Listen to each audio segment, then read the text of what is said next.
واحد التصريح كان قالوا وليد الركراكي بعد المباراة ديال تنزانيا، قال بأنه المغاربة ما خرجوش للشارع أنهم يحتفلوا بالتأهل لكأس العالم.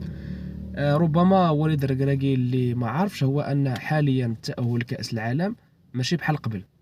يعني حاليا أصبح سهلا بالمقارنة مع النسخة الماضية.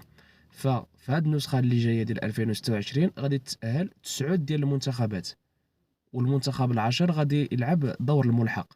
يعني هادشي كيعني حتى المنتخبات المتوسطة غادي نشوفوهم في كأس العالم. هذا من جهة. من جهة أخرى بالمقارنة مع المجموعة اللي لعبنا فيها، راه لعبنا مع منتخبات ربما من المستوى الرابع ماشي حتى الثالث.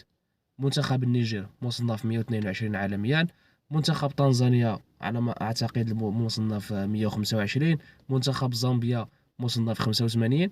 يعني راه كاين فوارق كبيره ما بين المغرب وما بين هذه المنتخبات. يعني راه شيء عادي جدا اننا غادي نتغلبوا على هذه المنتخبات هذه. واللي غادي يخلي المغاربه يخرجوا يحتفلوا في الشارع هو الفوز بكأس افريقيا.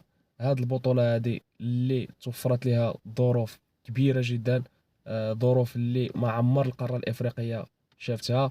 كنهضروا على 9 ديال الملاعب، كنهضروا على مواصلات اللي هي عالميه. يعني جميع الظروف جميع الامكانيات ترصدات لهذا الحدث الافريقي. وان شاء الله الى بقى في بلادنا هنايا. هذه هي الحاجه اللي غادي تخلي المغاربه كاملين يخرجوا يحتفلوا بها. هذا الحدث اللي تسنيناه لعقود وعقود. وبطبيعه الحال غادي تحسب الوليد الركراكي وغيدخل التاريخ من بابه الواسع كأول مدرب مغربي قادر أنه يوصل المربع الذهبي ديال كأس العالم ويفوز ببطولة كأس أمم إفريقيا. هذا هو الحلم إن شاء الله، وهذا هو التحدي اللي غادي يتسنانا.